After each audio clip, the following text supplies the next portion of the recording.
I felt better as I rang the bell, but when her mother had answered the door, and I had followed her down to the basement, I saw that they were certainly poor, and I grasped what it meant to be poor. They had only 3 rooms to themselves, and they had to cook or sleep in them all.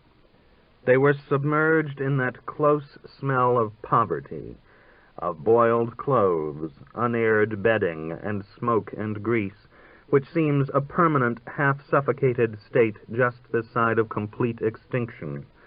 And Anna was lying on a formless bed, a mattress propped on wooden legs so that it was only just off the floor, amid gray and tumbled sheets. Her first feeling was one of horror and almost of indignation that I should come there and know how they lived. When she saw me, she began to cry, and when I sat down beside her and took her hands, I could feel how tense she was. "Oh, why did you come?" she cried. "I didn't want you to come." She was awfully pale, so much so she frightened me. She must have lost a great deal of blood. The doctor had been to see her, but she wouldn't tell me what he had said till her mother had left the room.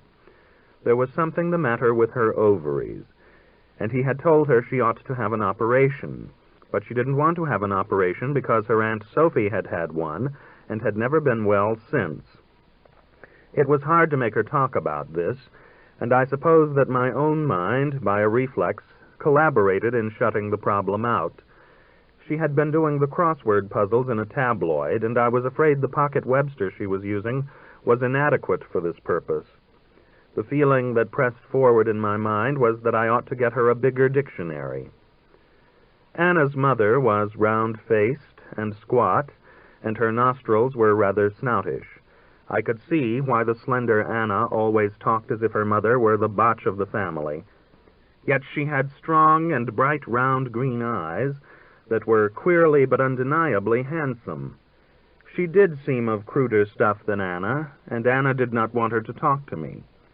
"Go away, this doesn't concern you," she shouted with a fierceness and rudeness that I had never seen her show before. I thought that the old lady was fond of Anna, in spite of Anna's jealousy of Fatty, but that tougher and coarser than her daughter, she had been so much knocked about by life and so much crushed by immovable burdens that she could not afford to care much about anything that happened to her children or herself. As for Fatty, who had loomingly presented himself, I had always tended to take it for granted that Anna's descriptions of him were distorted or exaggerated, but they turned out to have been entirely truthful.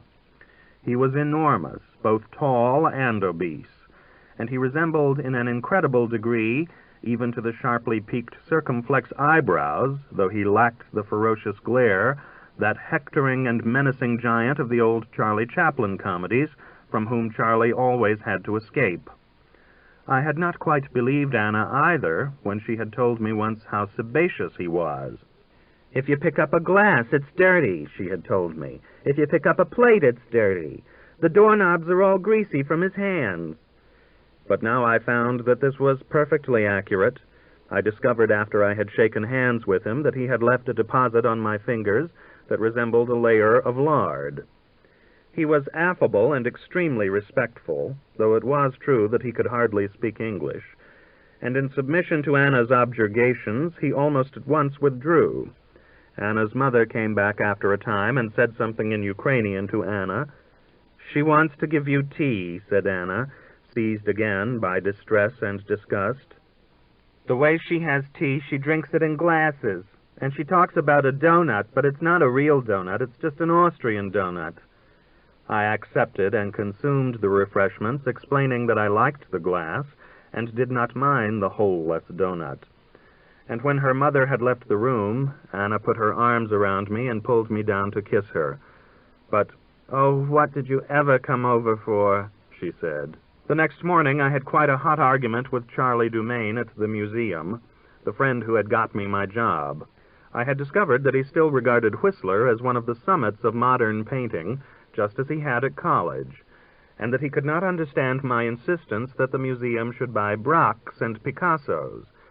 I declared that Whistler's famous passage about the Thames clothed with poetry by the evening mist and the chimneys becoming campanili was one of the most pathetic, if not one of the most ignoble admissions ever made by a modern artist, because it showed that he was absolutely incapable of dealing with his environment as it actually was.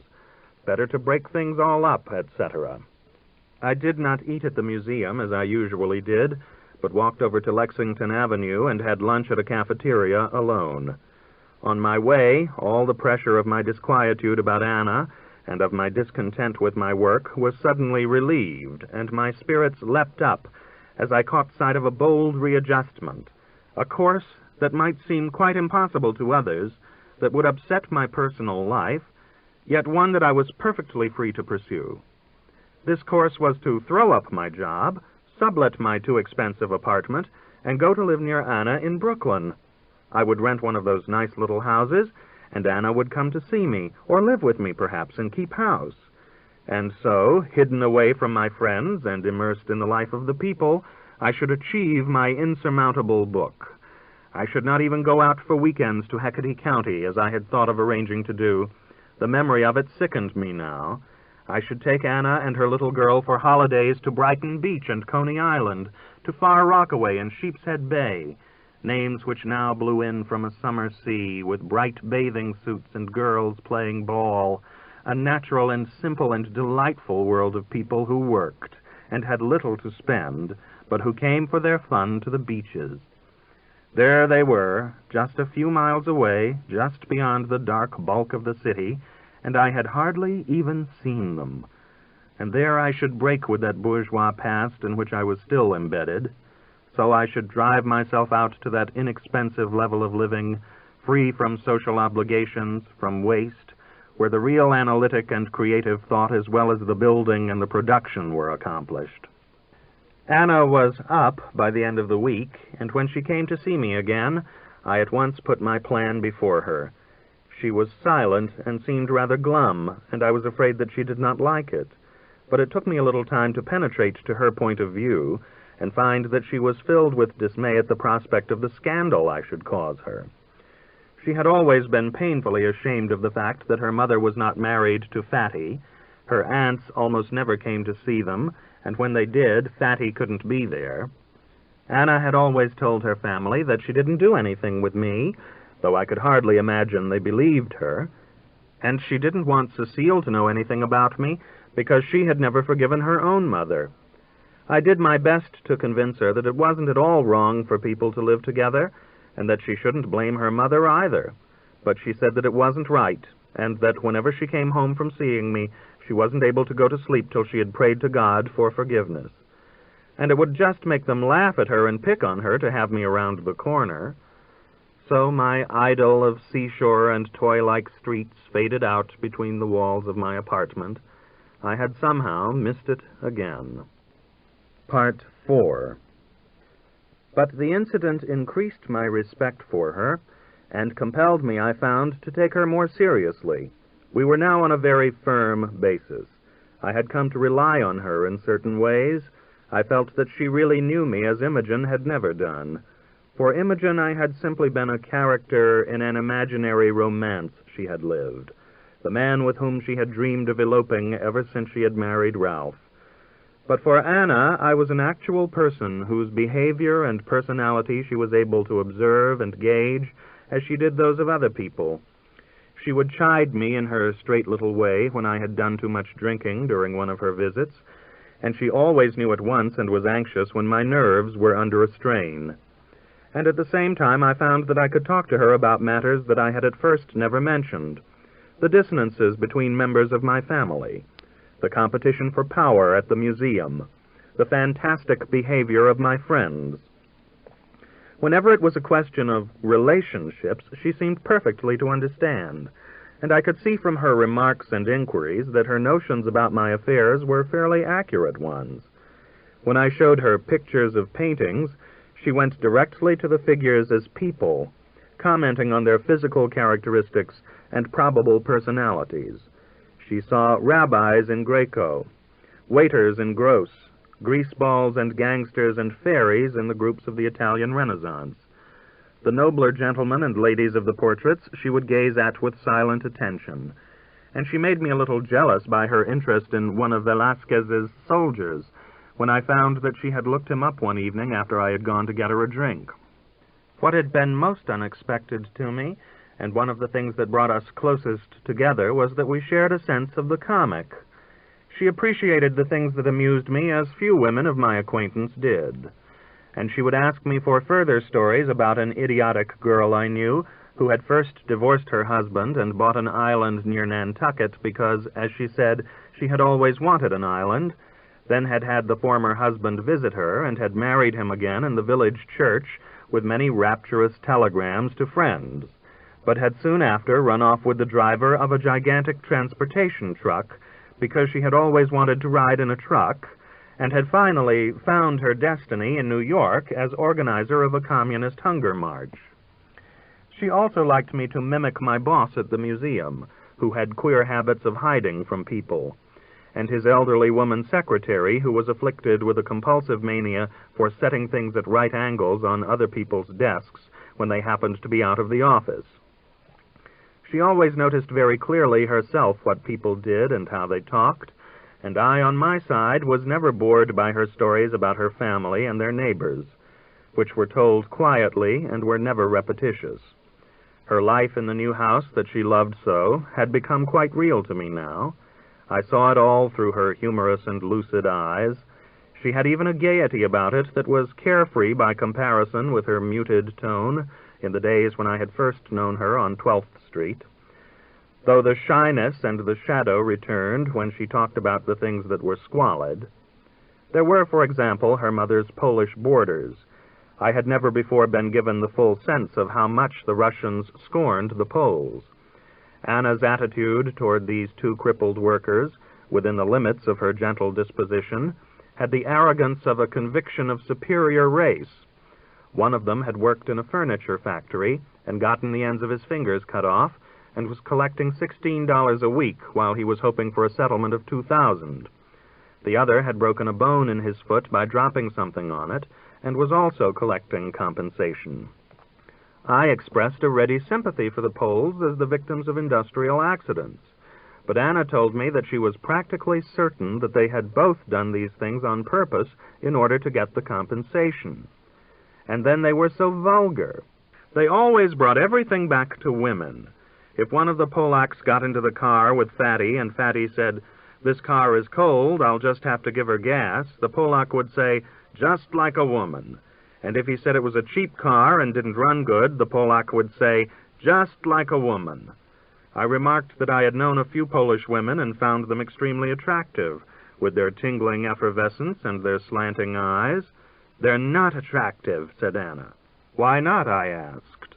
"'Cause they're Polacks." She did condescend, however, to go to a Polish picnic, to which one of the boarders had invited her. She had had a good time, she said, because she usually felt with other people that she wasn't as good as they were. "Like with Dan's family, you know. But with Poles I feel I'm better than they are. Great big women. You ought to see them. Their dancing's just the polka and hopping around. I sprained my ankle and it's sore today. And the men don't do nothing but boast. They don't do nothing but talk about how many women they've had and how much money they've made." And then there was the Ukrainian who had taken her out. He'd been a crook for the last 16 years, and he claimed that he couldn't be caught. He had driven her to Coney Island and told her about his racket and tried to persuade her to work with him. She was to promise to marry an old Swede that he'd picked out in Bay Ridge and get him to put all his money in the bank for her, then she would disappear. He told her he'd been working with widows for years. He had had a good-looking fellow who worked with him, a regular Valentino, who was absolutely irresistible to widows. But the guy had gone into the bootlegging business, and now he had to have something new. He had told her that he wanted to marry her, but it had occurred to her that she was a widow herself. He had tried to take her upstairs in a restaurant, and she had made him drive her home. And on the way, she had told him that she didn't like his car, which was a lousy old Buick with a cockeyed fender. But then he had turned up next time with a brand-new Chrysler. "I was kind of flattered," she said, with a little smile of confession. "If he could buy a new car just to please me." "How do you know he bought it?" I asked. The whole story made me angry and uneasy. She was a free prey for men again, and I felt that I ought to protect her. Yet I supposed I had no right to prevent her from going out with other men if she chose. "We ought to live together," I said earnestly. "This is all wrong, the way we're doing." "I wouldn't want to live with you," she answered. "I'd just be sitting at home every night worrying about you when you were out." "But you'd go out with me," I declared. I had thought lately how quiet her manners were, and how pretty she could be made to look. "And what would I talk about?" she said. "My family and the Polish borders?" I had been telling her how much this entertained me. "I wouldn't want to meet your friends. I wouldn't know what to do. I had such a terrible time with Dan's family that I wouldn't ever want to do anything like that again." I suggested that she might find my friends nicer than the people in Syracuse. But then Imogen was upon me again like some creature of enchantment in a folk tale that appears to the hero 3 times. It was the middle of June, and they had gone to the country. But she called me up one Saturday morning. She was in town, and I arranged to have lunch with her, putting off till an afternoon train, a weekend I was to spend at Port Washington. At once, the old excitement flickered. I walked over to Central Park and all the way down Fifth Avenue. The sky was a pale blue, and the plaza reminded me of gaieties that I had known there when I was just out of college, and the hotel itself still new. "I'll miss you this summer," she said. "The people are dull out there." "What do you do?" "We do just the same things." I felt that she did find her life empty, and that I had become at last an old friend, one of her so few real intimates to whom she could talk. "I've been learning to do flower arrangements, though. You know, the Japanese make an art of it, and I've been reading a book about it. You can arrange a single flower so that it looks just like a Japanese print. Dottie Scope and Edna and I have gone in for it in a serious way. We're going to get them to have a contest of flower arrangements at the flower show this year." Her intensity increased as she talked. It was so that she spent all her passion, and I suddenly perceived with a pang how unspeakably tragic her life had been, how it had all, like her back, grown crooked. Was she not perhaps the perfect example, such as one rarely met outside fiction, of the great soul in a small destiny, and had I not perhaps let her down? We went for a drive in the park in memory of the spring before, and she looked very pretty in a pink summer dress, and everything was soaked, through our drinks, with an otherworldly softness and color. "What are you going to do with your weekends?" she asked, with a shade of slyness. "Take trips to Coney Island, Staten Island, Rockaway Beach."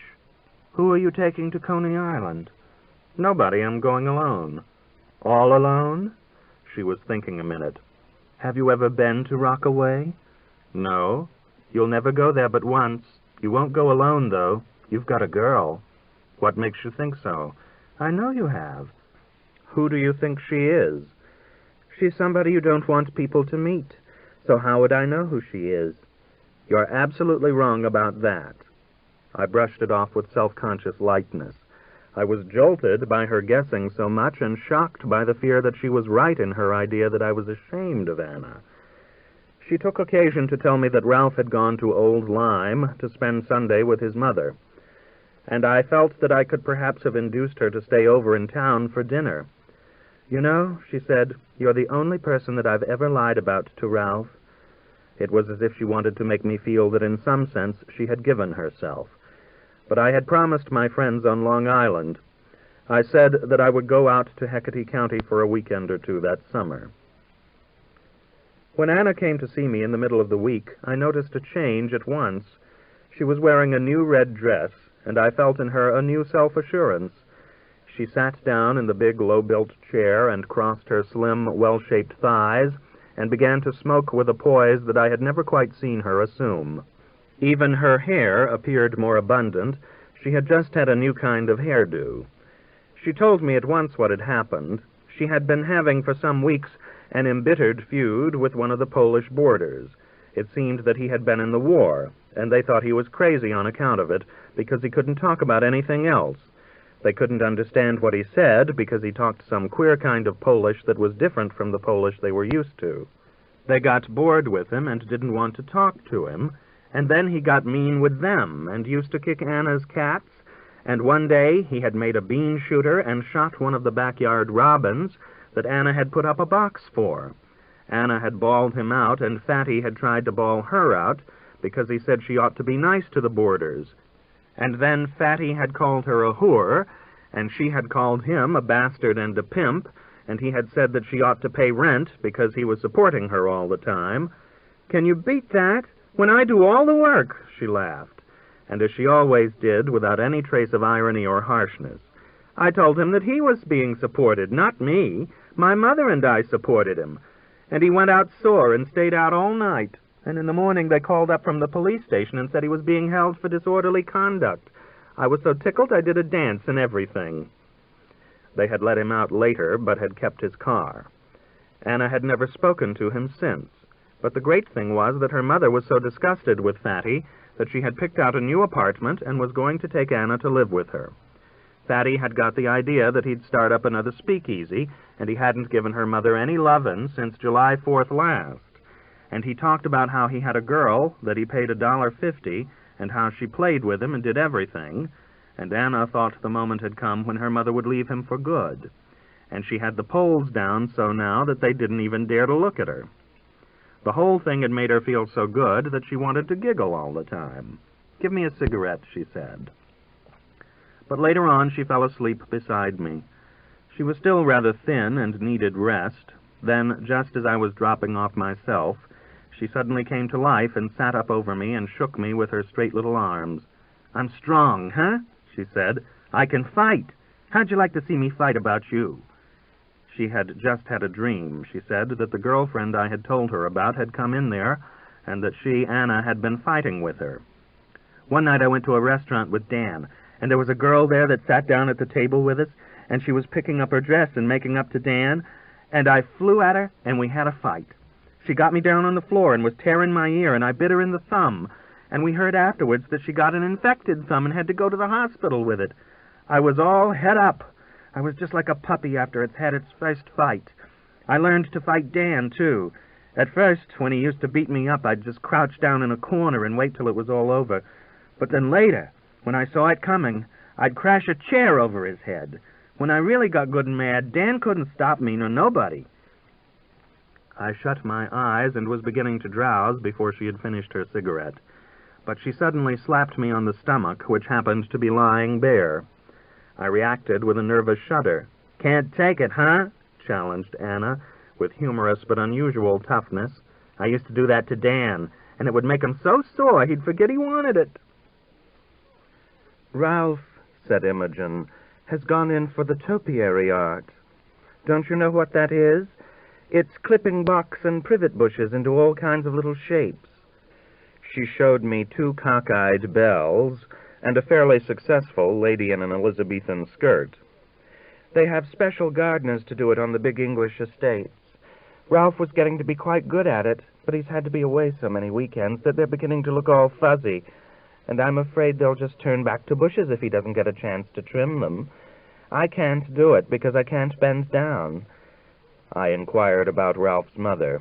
"She's not really sick," she declared. "She just works up all these complaints so that she can get Ralph to come and stay there. He's only spent 1 weekend at home in a month." The sky had suddenly clouded, and large drops of rain were staining our clothes. As we turned to go into the house, I glanced aside at the queer little staircase. She made gin fizzes in enormous high glasses, and we drank them, lying back on the couch, and gazed out through the leaded windows at the darkened yet fresh green leaves against the background of the gray-silver sky, and heard the rain coming down in a splash as if the sky were momentarily shaken. I remembered that feeling of a house in the country on a long, rainy summer day that had been pleasant in afternoons of childhood, when we had had to stay in and had played charades. The comfortable damp within doors, the wet by no means threatening outside, the wind stirring a low sound of surf in the trees and blowing rain about the trees and the garden, a mere flurry of shade and wet that was easily, amusingly endured, since one knew that the sun-dazzled summer world would soon open about one again. Tomorrow, or even today, the glare would be back on the tennis courts, on pale sands and striped beach umbrellas, on the shiny upholstery of topless cars. But I had really, as I was now telling Imogen, enjoyed just as much, if not more, those begloomed afternoons indoors, when we had made up our riotous dramas, and when, as I did not tell her, I had once kissed a pretty cousin with whom I had gone into the next room to whisper about a word to act out. Imogen leaned back on the couch and beamed at me from beneath her big eyelids, with brown eyes that were themselves almost childlike. The rain was soon past, and it was clear again. "Come over to my old place with me," I blithely proposed. "I've got to get some summer clothes that I left there." We were comfortable friends now. We set out among hedges and trees, dripping rain beneath a brightening sky. "You know," I said, "these drops of rain remind me of the memories of you that I've been having all this spring. They've been hanging in sort of little gouts of glamour on all kinds of commonplace things, down here and in town both. Some of them have rainbows in them. I try to shake them off, but new ones are always forming." "You shouldn't do that," she said sweetly. "They were hung there to make you happy." "Were they?" I gave her a look, affectionately, seriously, lightly. I was silent, a warm feeling of confidence coming to life in me again for a moment, but I wondered what it was possible for me to count on. Yet, after all, weren't Imogen's back and the brace taken for granted between us now? We ought not to feel self-conscious about them. She pointed out to me a yellow warbler with a sinuous canary neck flickering in and out among some shrubbery. And farther on, when we had turned into the driveway that led to my old place in the woods, I saw a beautiful purple finch with that rosy metallic orange that they have about the head and neck. And I thought that it would be nice to show Anna the quick, vivid birds of the country, so much finer than the robins and the sparrows that she fed in her backyard, yet not luxuries that one had to have money to breed, but free and self-sufficing beings that had evolved their own colors and voices and would come to live in anybody's trees, since they were, of course, their own trees. And the squirrels, of which Imogen had said that they were bouncing along on the grass like slowed-up tennis balls. They did not need those well-rolled lawns.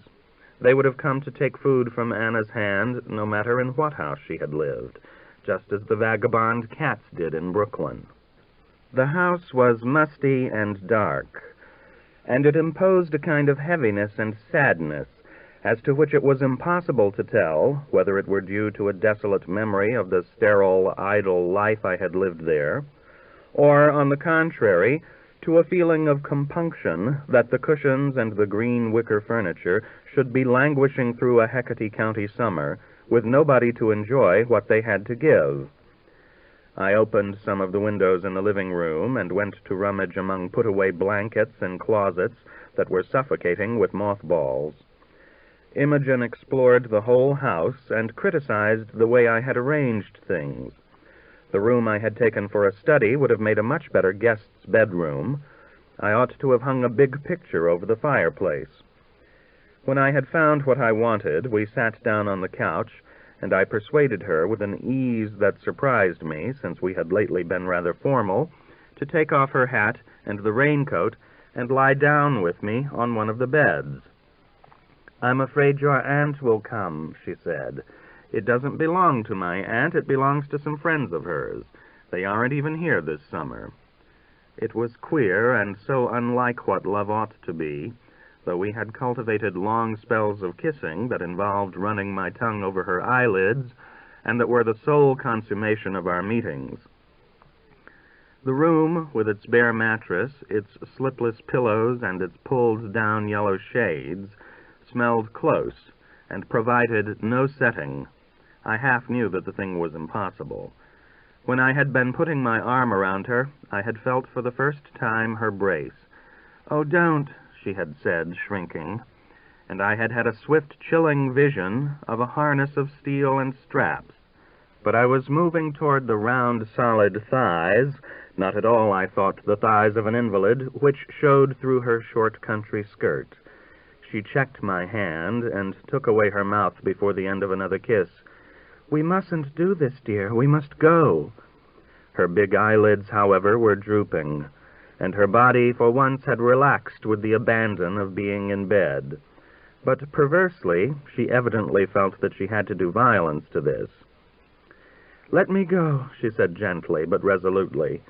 She sat up and we swung about, but I put my arm around her and kept her on the edge of the bed. "Do you know what you are?" I said suddenly. "You're what they'd call on 14th Street a teaser." "No, I'm not," she protested after a second's pause, like a child who has been told she has freckles. And she went on, interrupting my reply. "So you got yourself a girl on 14th Street and became a crusader for the working class.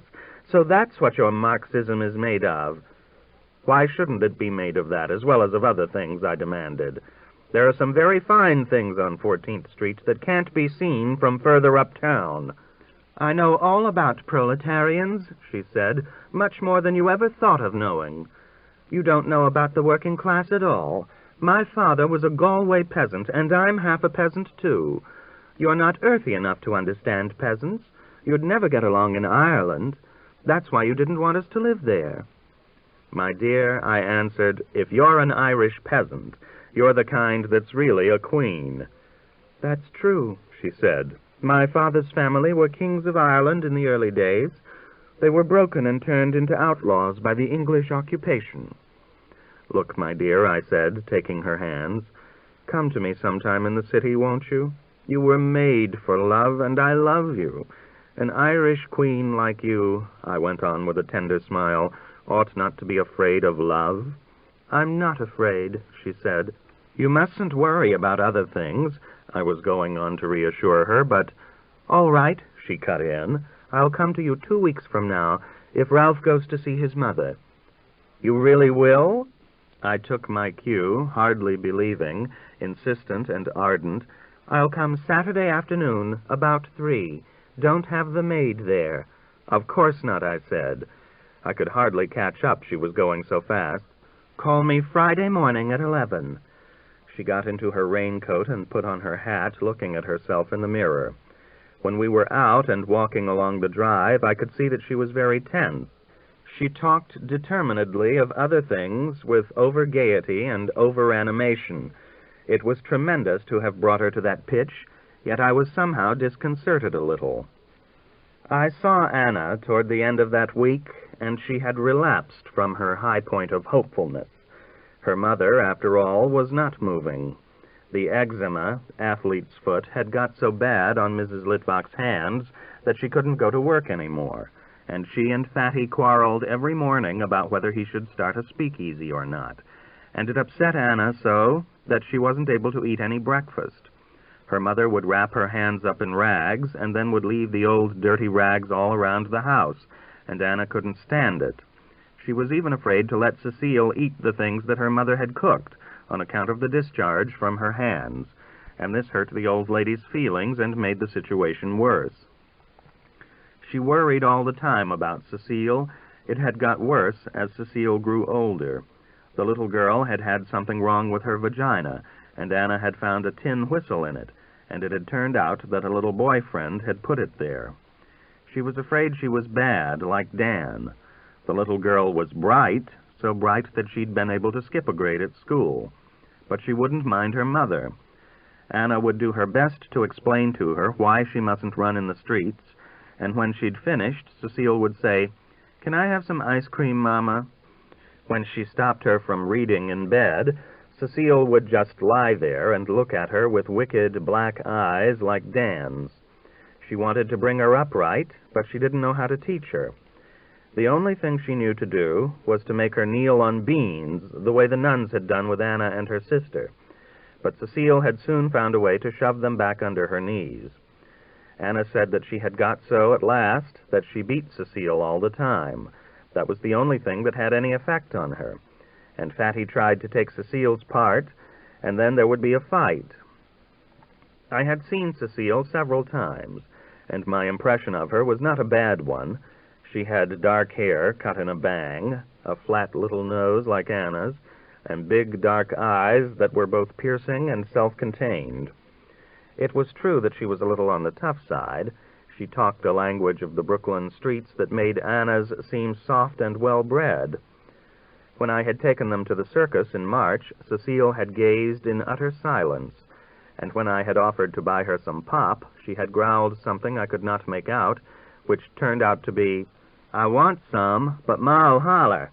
When I had urged them on one occasion to spend the night in my apartment, and her mother had asked her how she would like it, she had hoarsely retorted, "Like fun."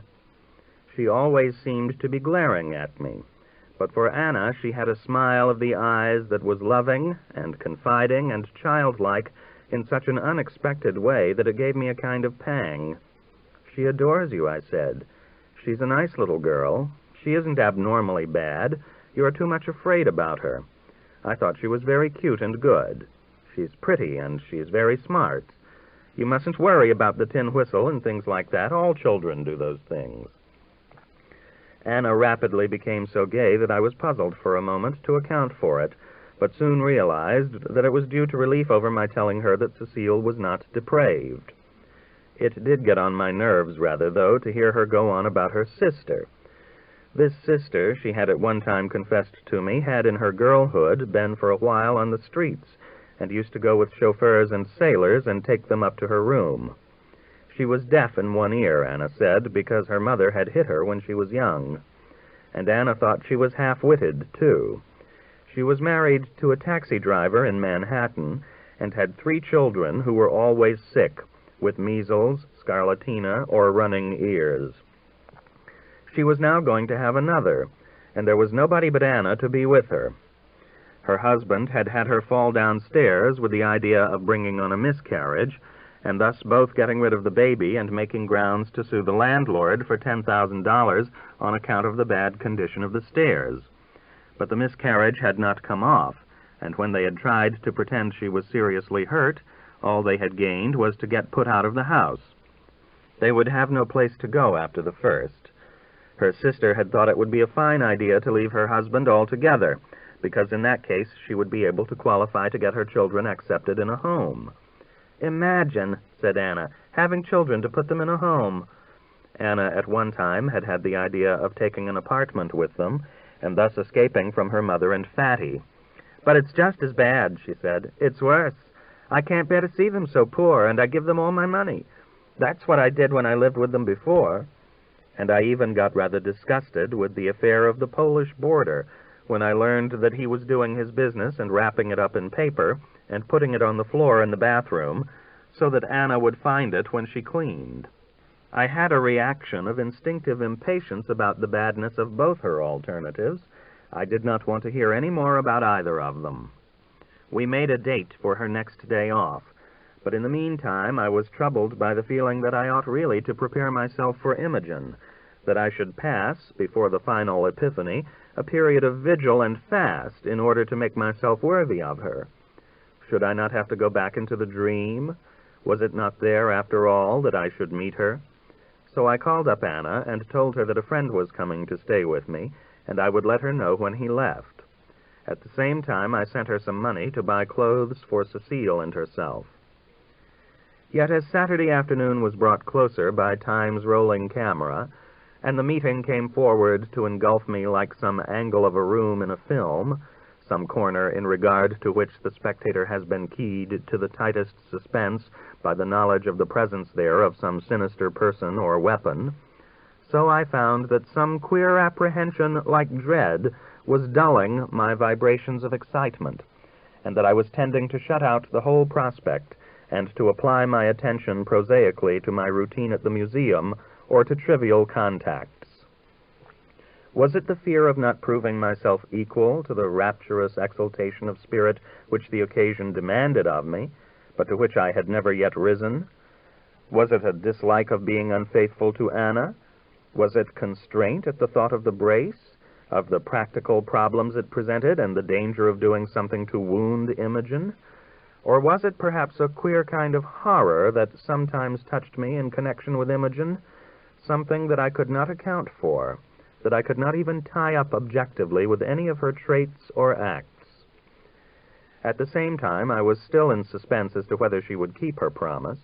I wondered how I should feel if she failed me. I was afraid I should be utterly sunk, and I looked forward with relief to a decision when Friday morning I picked up the phone. I found Imogen at first so abrupt that I thought she was shying again, but when I put it to her, "Well, how is it for Saturday?"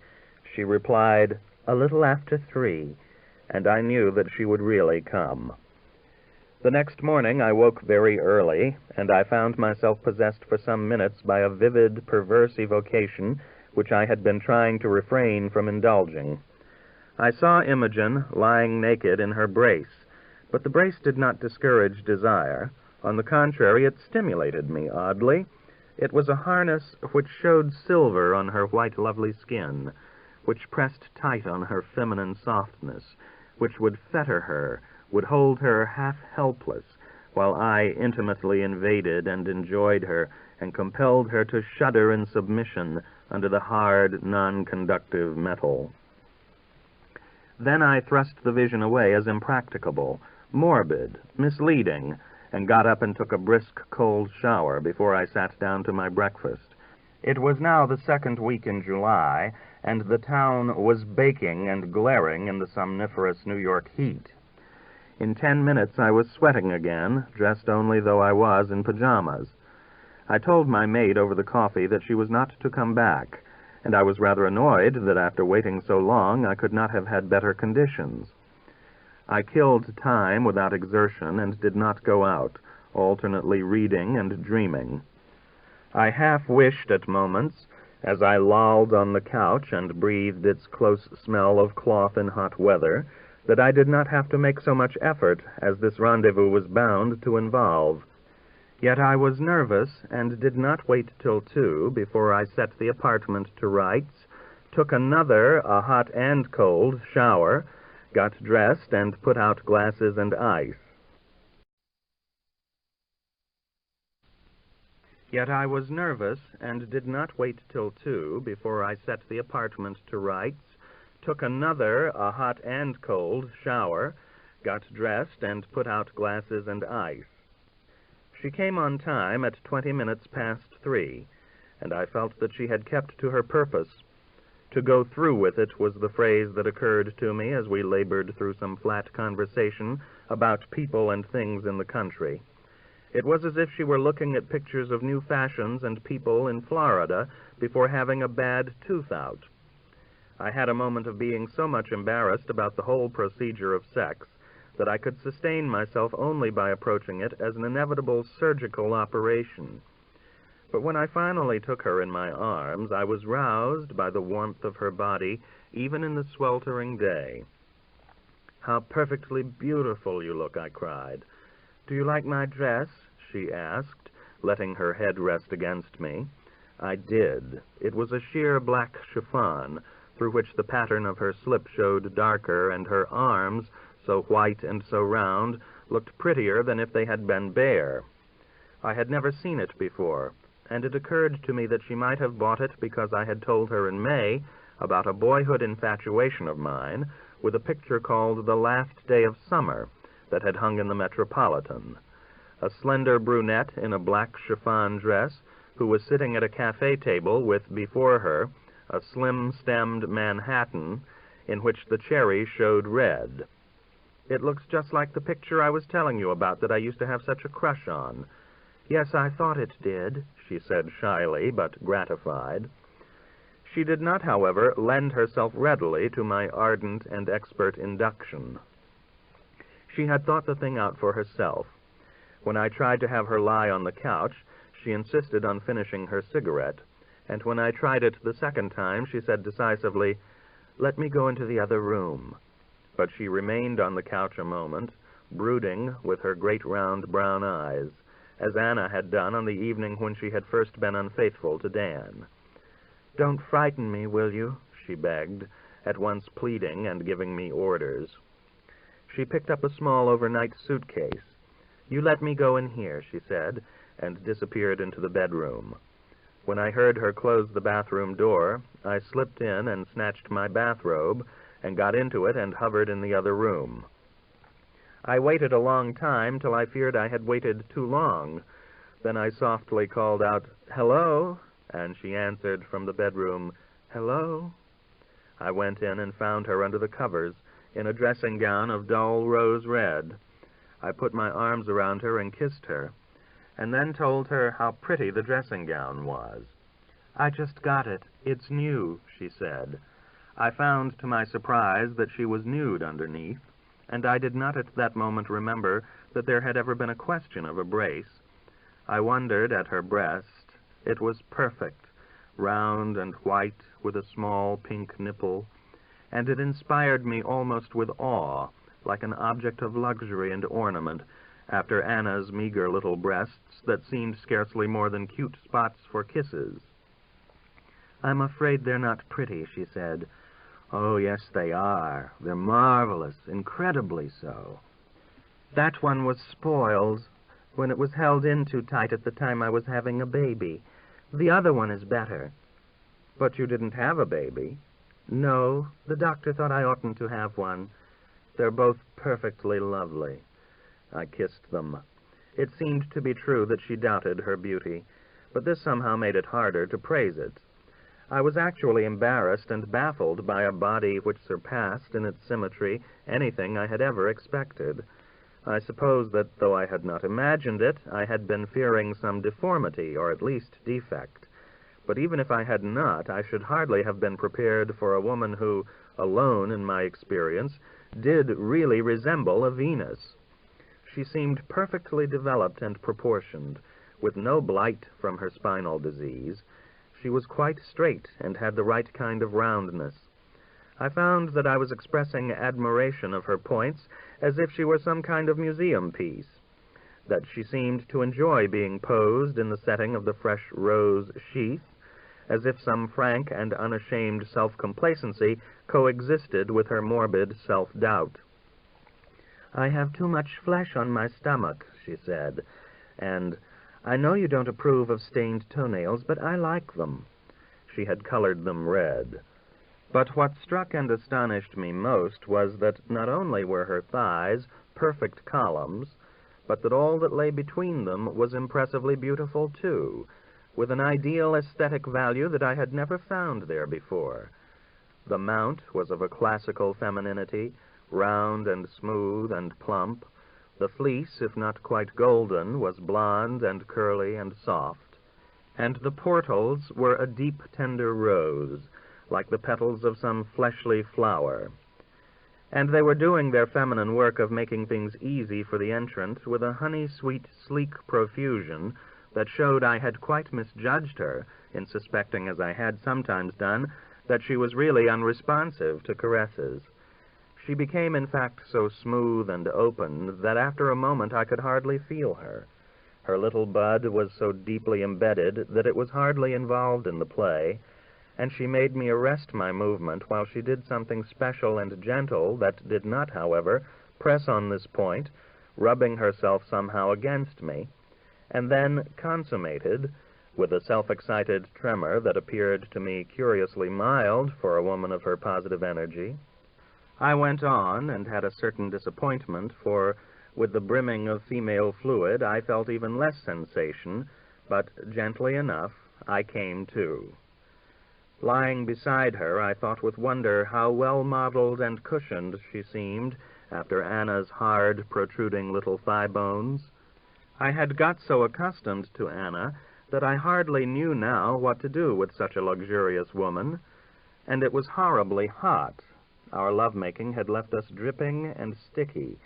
Imogen, completely prepared, had brought a douche in her bag, and a bottle of something precautionary, though of course I was taking the proper precautions. I mused with a certain detachment, while Imogen was away in the bathroom, that in my principal love scenes with her there had always been something not right. The big sheeted bed brought from England, the raw mattress in my shut-up retreat, today the unpleasant weather. When she returned, I embraced her with gallantry. "I didn't frighten you, did I?" I asked. "No, you didn't frighten me," she answered in her intimate little girl voice that could hardly pronounce its R's. I told her how astoundingly she justified the impression I had had of her beauty. "You have the loveliest body I've ever seen." "Really? The very prettiest? Your back is beautiful, too. I had seen it when she got up from the bed. Did you think I was deformed? No, of course not, but you talked about yourself in such a gloomy way. Let me see it. I made her turn over. It was unbelievably beautiful. From the shoulders, she curved into a vase-like waist, and her torso was just balanced by buttocks that were rather hard and tight, but had two sculptural indentations, great dimples above the hips. I was applying kisses to these when, "Please don't do that," she said, wincing. "My back is very sensitive there." Contrite, I turned her around. "It's a pity it's so hot," I said, "just the first time we've ever been together." "Yes, it's hot." "You're not happy with me?" "Of course I am. I've never seen a woman like you." "I must go soon," she said before long. "Why? I thought you were free for today." "I promised to meet Edna for cocktails." I had at this a moment of sinking, a cold and indignant suspicion that she was going to tell her friend about the whole affair. "Did you have to make an engagement with Edna? Why couldn't you have had dinner with me?" "You're selfish," she said, with an exasperating touch of the pouting little girl. "You want me all the time, but you can't have me all the time, and it's best for us not to see too much of each other. You've had me this afternoon. You promised me you wouldn't make demands on me. It was hard for me to do this, you know, and now I've got to go and collect myself and get back to my life again." "Call up Edna and tell her you can't come, and we'll go down to the Moneta on Mulberry Street. Nobody we know would be there in summer. Or I'll bring you in dinner from Longsham's." "I can't. I mustn't." And she added, "It's not good for me to go without my brace." This blocked me. I couldn't suggest that she might go and put it on and I would meet her. "I forgot about your back," I said, smiling. "You're such a marvelous physical specimen." "Sometimes when I overstrain it, I have to spend weeks lying down." "I'm so sorry, my dear. Please forgive me." "I took it off for you. Your back doesn't hurt you now, does it?" "No, it's all right for a while." "You don't have to go right away." "Not right away, but soon. What time is it?" It was only 4:30. "I must go at 5, she declared. I detached my mind from the clock and returned to contemplation of her body. "You want me?" she anticipated me by asking. She lay quite still, as she had done before. Then, as before, she made me remain still while she began that little movement of her own, which brought her, after prolonged muted minutes, her almost secret consummation. I now made her close her superb round legs, and looked down on her great brown eyes that always seemed so female and open, though she soon turned away from my gaze, and on her yellow disheveled hair. She had let it down when I asked her, which she had now had cut to shoulder length. I pored on her and tried consciously to realize how lucky and how happy I was to be possessed at last of the love I had longed for. But the delight of the climax, when it came, even with her there in my arms, did not somehow connect with my vision. "I must go right away, dear," she said, when she came back the second time from the bathroom, sitting down on the edge of the bed and immediately getting up again. I lay there as if she had left me behind, and watched her with a sudden dissociation. I was struck by the preoccupation, so different from the perfunctory or mechanical method more usual with hurried women, with which she had proceeded to dress, by the intentness with which at each stage she looked at herself in the mirror. It was true that at every step she did manage to look amazingly attractive, and I found that this began to annoy me, as, even after our hour of love-making, and contrary to the general rule, she became to me more sexually desirable in proportion as she put on her clothes. "I have beautiful clothes," she said, as if she were talking to herself, and I could see that they were all newly bought. There was a slip which had large flowers in green and blue, and I thought with impatience that by wearing it she had spoiled the effect of the black chiffon dress with which she had aimed to please me by recalling the last day of summer.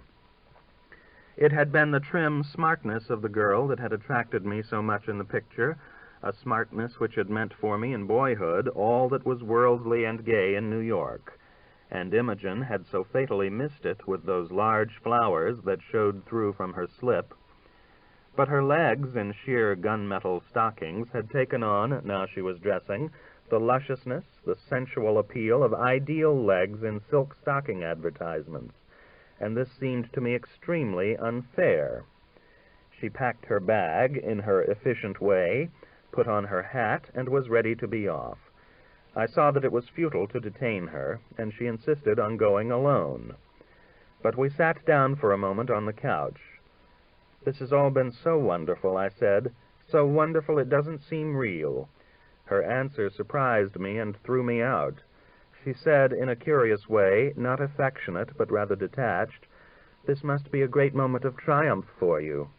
Well, it must be, I thought, when she had left me.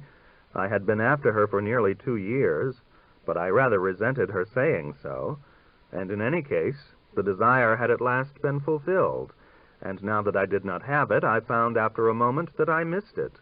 I had lived with that desire so long, had depended upon it so much, it had always been shining within me, it had always been promising someday to redeem my more commonplace experience, and now suddenly it had been extinguished.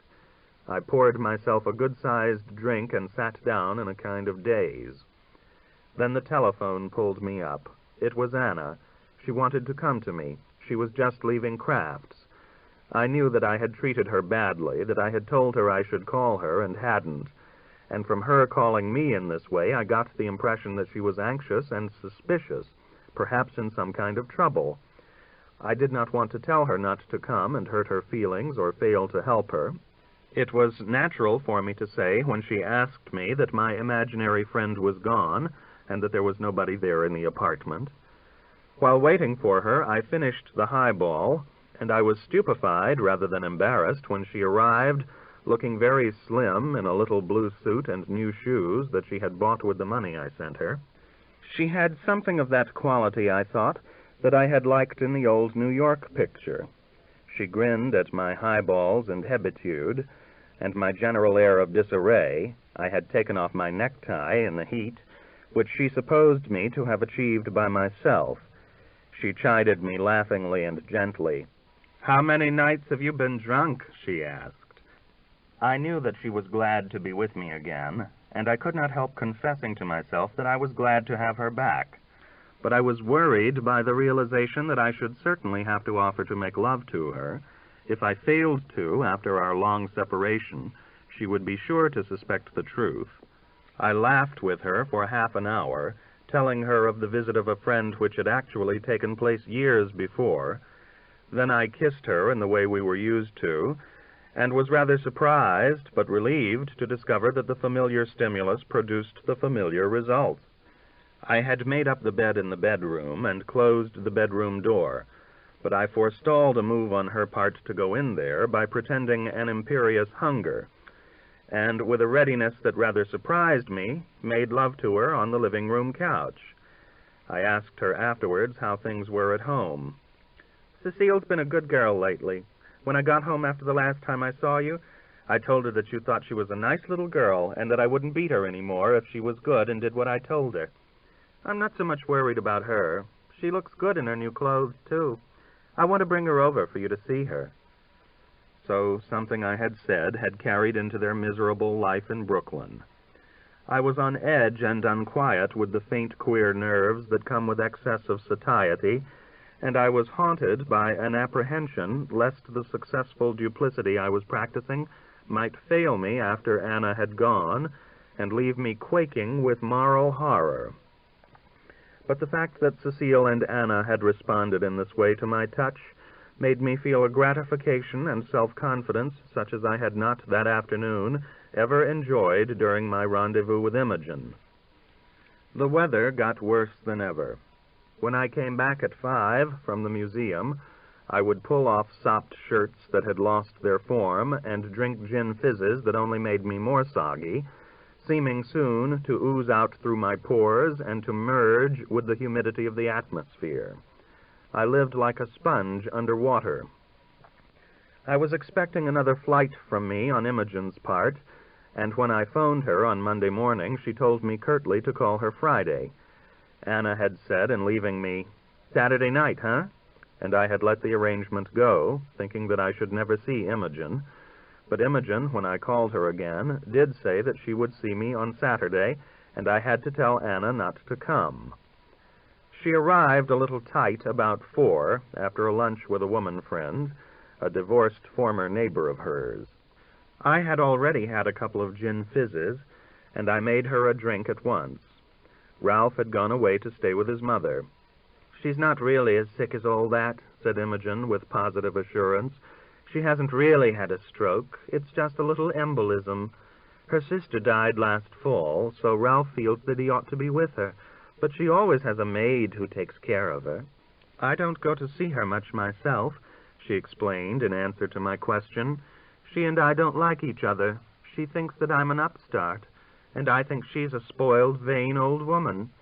She expects to be treated with homage as if she were a dowager empress. And she's a professional dealer in lavender and old lace. She gave me a set of Chippendale chairs and an oval mirror and some other things just after we were married. At least we thought she'd given them to us. But later she asked for some of them back, because she said they didn't go with the new house. And it wasn't as if she'd inherited them. She'd bought them herself at auctions and things. It wasn't as if they were real family pieces. She seemed to me less remote and romantic than at any of our meetings before, but desirable, with brute brown eyes and with the marvelous breasts and body of which I had now had the revelation. Yet, when she turned her head for a moment to put out a cigarette, I caught in her three-quarters face with drooped lids, piquant nose, and half-opened lips, a glimpse of that tormenting beauty which I knew that I had still not possessed. Was it somehow beyond me, above me? It did not matter that she seemed to me today even a little coarse. I sat beside her and kissed her and put my hand over her breast and said, "There's gold in them thar hills," adding at once, for fear that I was getting coarse, "I always think of you somehow as golden." This pleased her. We were both rather drunk. "I'll have to take off my brace," she said. "Don't come in till I tell you." I felt nothing of emotion and little sensation. This time I did not let her anticipate me. When she said, "Wait a minute, dear," I did not stop, but tried to find out what she wanted, and I had my own climax first. I had been going on for so long, and had applied such variety and delicacy, that it seemed to me incredible I should have had no effect. But again, she did it all for herself, and the throb to which she finally attained seemed fainter than the time before. We had both been rather dulled by the drinks. I had a feeling of languid bafflement. It was as if my love had all been liquefied into the moistures of our bodies and the weather, without my ever having been able to enjoy it. "We'd have to see a great deal of each other," I said, "in order to be perfect together." "No, we're not perfect, are we?" she answered after a brief pause. She brooded another moment. "You frightened me. You promised not to frighten me." "I'm sorry, I didn't mean to." "You kept begging me to go to bed with you, and now you don't like me." I protested. "It's just that you're so perfect that it makes me feel that I'm not perfect." "No, I'm not what you want. I knew it. You're used to a different kind of woman. I ought never to have given in to you at all." "I can tell you with absolute sincerity," I said, "that you're the most beautiful woman I've ever known, and that I've cared more about you, I've loved you more than I ever have any other woman." "Have you really?" She was pleased again. "Of course I have. You know it." "I've never really believed it." I caressed her. For a few minutes we did not talk. Then, "You don't know how serious this is for me," she said. "I've never done anything like this before, and I feel all the time that people are going to know when they see me. Laura Bright said I looked so vivid. I'm afraid of looking too well, and I'm afraid that something awful will happen, that Ralph will be killed in an accident. It means so much more in my life than it possibly can in yours." I had the feeling that she was arguing a case, trying to redress a balance against me. Or was it really that I shrank from acknowledging the seriousness of what I had done? I went in and tried to make more drinks, but the gin had given out, and I called up the bootlegger for more. When I came back, I found her sitting on the bed in her slip. "Will you help me with these straps?" she asked. It was the brace. I saw it first from behind, and it was different from what I had imagined. It was a harness of leather thongs, steel uprights, and rubber pads that hardly suggested a hospital, but rather something that was used for sport and could be bought at Abercrombie & Fitch. "I didn't want you to see it," she said, "but I can't buckle it up myself. I can only get it off." I reached down in some perplexity for the strap end. "Wait, I'll take this off," she said. She pulled the slip over her head. I was somewhat abashed by what I saw. There was a collar around her neck, and 2 straps that came down over her shoulders, and held up a small band of steel which stretched across her chest, and 2 pads which went under her arms, rather like a décolleté, below which her lovely bare white breasts emerged in a perverse and provocative way. When she sat down on the bed, however, she clasped the slip against them. "Make it tighter," she said. "Another hole. I haven't been wearing it tight enough, and my back's been getting weak again. I used to wear it so tight that it made me sore, but I've been letting it get too loose." "Is that the tightest it will go?" I shrank from making it sink into her flesh, but "No, put it in the last hole," she insisted. "I have to have it to hold me up, otherwise I'd flop right over. I know that it's perfectly ghastly. I'm sorry you have to see it." She was flushed, and her cheekbones stood out when I had finished and turned her around. "You look quite exciting in it," I said, taking hold of her bare upper arms and making her face me as we sat on the bed. "I'm so sorry," she said. "Kiss me." I pushed down the arm that was holding the slip, and she gave me a heated kiss, the most passionate she had ever offered, as I pressed against her bare breasts, and for a moment I had the idea of making love to her just as she was and proving my indifference to the brace. But I was afraid that it would be impracticable or unchivalrous. The thing really scared me a little, and I simply went on kissing her and praising her in a way that may have seemed to her deliberate and made her suspect pity. "You'd better get dressed," she said. "Your bootlegger will be here in a minute." I put my clothes on in the living room, and she had just come in dressed when the bell rang, and I pushed the buzzer. Imogen stopped apprehensively. "It's just the man with the liquor," I said. It was only 1 short flight up. I opened the door with alacrity. "Come in," I said in a daze. "Hello, Skinny," cried a loud and cheerful voice. It was my old nickname from college. We were invaded by a pair of little piercing eyes, an impudent and shark-like grin, a long, pointed, aggressive nose, which I recognized with deadened shock as belonging to a friend named Art Niles. He was a very up-and-coming young lawyer, a partner in a smart firm, who fancied himself as a man about town. He had with him a little brunette, rather pretty but not quite first-rate, whom he introduced as Mrs. Newbold. I presented the visitors to Imogen, but did not dare either to mention her name or to invent a fictitious one. "The name is Loomis," said Imogen, smiling and shaking hands with a savoir-faire that I was glad to have her show, though she did seem rather middle class. "I'm glad to see you, Art," I said. My aim was to be cordial at first, then pretend we had to get away somewhere. "You ought to be glad to see me," he declared, giving us a blast of his bumptiousness. He was obviously already well lit. "I ought to be one of the most welcome guests that's ever come into your door. I've got a bottle of brandy here, such as you haven't seen in a blue moon." It was the ironic emphasis of our college days that carried off commonplace phrases. "Oh, goody! A self-charging siphon! If there's anything I love, it's a self-charging siphon. Here, you'd better let me work it," I said. "It's likely to shoot all over. The charge can explode, too." "It can't be too highly charged for me. I'm so damn highly charged myself right now that the only danger is that I may blow out the siphon." He filled the glasses with short, high-pressured spurts. He had a collegiate buoyancy and brashness that always made things seem amusing, and what we used to call fast. Imogen commented en connoisseur on the rarity and excellence of the brandy. I did not like to see her overdoing it with her hearty and ready responses. I could see that Art thought her attractive, but he made me uncomfortable by treating her a little as if he classed her with his own companion, who turned out to run an antique store. He did not hesitate to tell dirty stories, and Imogen laughed at them too loudly. When it was a question of going out to dinner, I tried to say that she had to catch a train and had only time for a bite, but to my surprise, she allowed herself to be swept away by Niles's tumultuous insistence, and we found ourselves, after a plunge in a taxi, in a place called the Parisian Divan. This was a restaurant with a plush-curtained front window in which Art loved to make himself a figure, ostentatiously selecting wines and giving special directions to the waiter.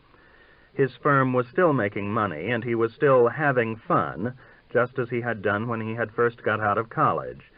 It annoyed me that he should show himself so indifferent to everything that had been happening in the world, and I was puzzled by the behavior of Imogen, which seemed to me almost brazen. Was it simply the result of bravado, of an attempt to convince Art and his companion that she had nothing to feel uncomfortable about? Or was it that Art's kind of thing was the kind of thing she really liked? I remembered the man with the ranch. Wasn't she being a little perverse? After dinner, I mentioned again that she wanted to get back to the country, but we went on to a place of amusement that Art Niles considered tops. This was a beer garden where you sat at tables and watched a childish old melodrama called The Drunkard, performed for comic effect. Every line that was pounded and yelled got an exploding response of laughter, and it was as if the stupid howling we did, almost like organized cheering, were a defense against the badness of the times and the horrible summer heat. But in Art's case, exhibitionistic impulses had been heightened at the same time as his humorous sense, so that he was constantly going off with a bray during the in-between passages of the dialogue, at which the audience as a whole did not laugh. And he carried the ladies with him. Elsie Newbold laughed merrily and metallically, but Imogen absolutely roared. I kept up my laughter with the needled beer, into which the waiters were sweating, and which seemed to me as sickening and false as the assumed sophistication of the audience, who were bellowing in a savage derision at something not less crude than themselves. They and we took separate taxis outside. "I'm not going out to the country," she said. "I'm staying in Lara Bright's apartment. She's out of town for the weekend." "Come to my place a minute." "All right, for just a minute." "What have you told Ralph you were doing?" "I've told him that if he went away every weekend, I was going away weekends too." I gave her a long taxi kiss. The gin I had had sent in was still unopened there. I had never known Imogen to drink so much. "I don't know why I've come up here," she said, as I handed her a gin fizz. The charge in the siphon had given out, and I had had to make the drinks with plain water. "Well, how do you like Art?" I asked. "I liked him all right. He's very gay." "Art Niles doesn't know there's a depression on. He thinks he's still making whoopee in the 20s. "And what do you think you're doing?" she retorted with a slight change of tone. "I think," I replied after a moment's thought, "that I'm becoming extremely demoralized from being in love with you." "You don't love me, really. You hate me," she said. "It's the same thing, isn't it?" I answered. "No, it isn't the same thing. Ralph loves me." "Does he love you every minute?" "Yes." "I'd love you every minute, too, if I had you all the time, like Ralph." "But you can't have me all the time, so we'd better not see each other." "You're jealous of Ralph and his mother. That's the reason you're doing all this. I don't think you care a damn about me." "I don't think you ought to complain. I've come to you. I've compromised myself." "No, you haven't." "Those people have seen me here." "I'm sorry about the people. It was stupid of me to let them in." "If it got back to Ralph, he'd kill me." "He wouldn't kill anybody, would he?" "When he feels that somebody has double-crossed him, he's very hurt and very resentful." I remembered the story of the muskrats. He trusts me. His whole life is based on me. If he should ever find out about this, he'd go all to pieces. He might shoot us both." "But Ralph won't know. Why should he?" "Those people might tell somebody else that they saw me in your apartment." "I'll see that they don't." "But if you speak to them, then they'll know I've been having an affair with you. Suppose I should meet them somewhere. How can you complain about yourself and say that I'm ruining your life when you've made me do all this?" She began to cry. I sat down beside her. "I didn't say that. Yes, you did. You said I was demoralizing you." Don't. I love you so that I'm jealous of you. I can't bear the idea that I don't have you." "You say that you love me." Her big childlike eyes were running enormous tears as she sat on the couch leaning forward with her legs stretched out and her ankles crossed like a little girl sitting in a swing. "And then you say horrible things to me. Nobody has ever said such horrible things to me." "I'm sorry. Don't you want a drink? I didn't mean to say anything horrible to you." "I can't drink it without soda," she said. "Now that you've had me," she laughed, "you don't care whether I have any soda in my drinks." "I'll go out and get some right away." "And leave me here alone?" "Maybe I can call the bootlegger." She went on laughing. "You make love to me? You make me come to your apartment when you're in love with another woman?" "No, I'm not." "Yes, you are." She kept laughing. "You told me." "No, I didn't." "Yes, you admitted it. She's some tart, and you want to treat me like a tart. You introduce me to your friends and take me around as if I was some demi-mondaine." "No, I don't." "Yes, you do." I thought her mirth was sounding rather overwrought. "Do you know that I went without my brace for days?" "Did you?" "Because I didn't want you to see the marks, and now my back is strained, and I took it off again today. Sometimes I have to go to bed for weeks." Her laughter was getting out of hand. "I'm so sorry. You mustn't think I don't appreciate it. If I should never be able to see you again, I'd always be grateful to you. I'd always know how fortunate I'd been, because I'd seen how beautiful you were." But this only brought a renewal of laughter. "You just want to hurt and insult me. You make me do what I don't want to do, and then you scold me and try to hurt me." "I didn't mean to hurt you." "Yes, you did." She could only sob it out between gusts. "It hurts me to make love when my back is sore. I can't sleep with Ralph sometimes for weeks." "Do you like to have him strap on your brace?" I had said it before I could think, and I hardly knew why I had said it. She let loose at me a gale of laughter that was nothing but howls and gasps. I had never seen hysterics before, and I was shaken but rather disgusted. It occurred to me that the people on the floor above might think I was strangling a woman. When she spoke again, mouthing great sobs, I could hardly understand what she was saying. "You do. You like to torture me. You're just like my father. You'd like to beat me. I never cared about my father after he beat me." She was off again, and everything I said to her only proved to excite a new paroxysm. A blast that escaped from pressure was at the same time attack and appeal, and that raged to make everything dreadful. But she soon began to rein herself in, stopped laughing, sobbed thickly in spasms, and finally sat staring and pale, with a kind of fright in her eyes that looked a little too intense to be acted. She got up and restored her makeup, gazing aghast into the little round mirror and dabbing her tear-ravaged face. "I must go home," she said. When I came back, I was confronted by the mess of the day, the soapy drops of the rainbow of Imogen. There were the drinks in which the ice had melted, the siphon that no longer functioned, the ashtrays overflowing and filthy, the wet towels on the floor in the bathroom, the rumpled bed, which had never been opened, but on which I found bobby pins, the modern couch which I had bought with such confidence, but which now seemed defaced and defiled. A little breeze was coming in through the window, but now it would soon be morning, and the sun would be stewing us again. I had derived a certain satisfaction in the heat of the afternoon from hitting on a sponge under water as an image for myself in the humidity.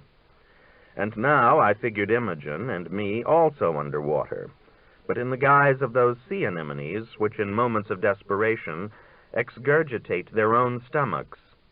To formulate even a phrase in my general submergence and wreckage seemed to give me a spar of sense to snatch at.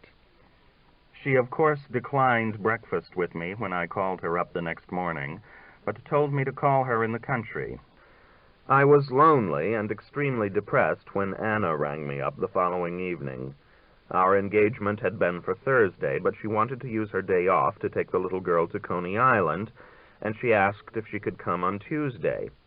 I was unable to get Imogen in the country when I had called her the 2 following mornings, and after sourly brooding about her, I thought I had at last put her out of my head when Anna arrived late Tuesday night. I had had quite a lot to drink, and she remained for me rather remote. In a blurred way, I heard her tell me, through the all-obliterating heat, that Cecile had Hannan accident. I noticed now the debasement of her consonants. She had fallen and cut her lip, and that Anna had finally persuaded her sister to come over and have the baby with them in Brooklyn, but that her husband had drawn up a paper which he wanted Anna to sign in the presence of a notary public, and in which she was supposed to agree to pay for both the rent and the food in the event of his being out of work, and even to put up 2 months' rent for them to live in some other apartment if they turned out not to be satisfied, from which Anna concluded that her brother-in-law had every intention of stopping work as soon as they should have moved in at her mother's. She felt so foggy, she said, that when she had been coming over on the subway, she had thought she was going crazy. She couldn't remember which station to get off at. It was partly arguing with her sister and her husband, partly the injection she had had at the clinic, partly that she had gotten all blistered up from a $4 permanent she had had, partly that she hadn't had much sleep, since she had gotten up very early in order to do all those things before work.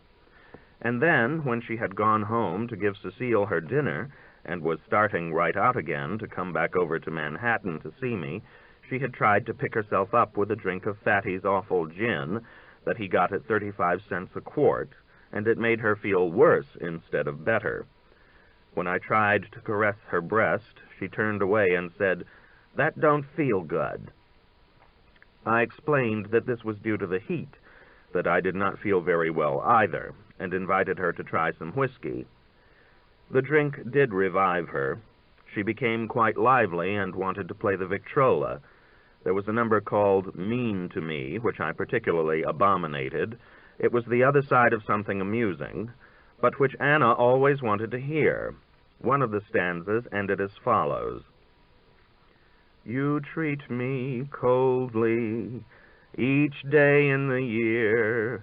You always scold me whenever somebody is near. Dear, it must be great fun to be mean to me. You shouldn't, for can't you see what you mean to me?"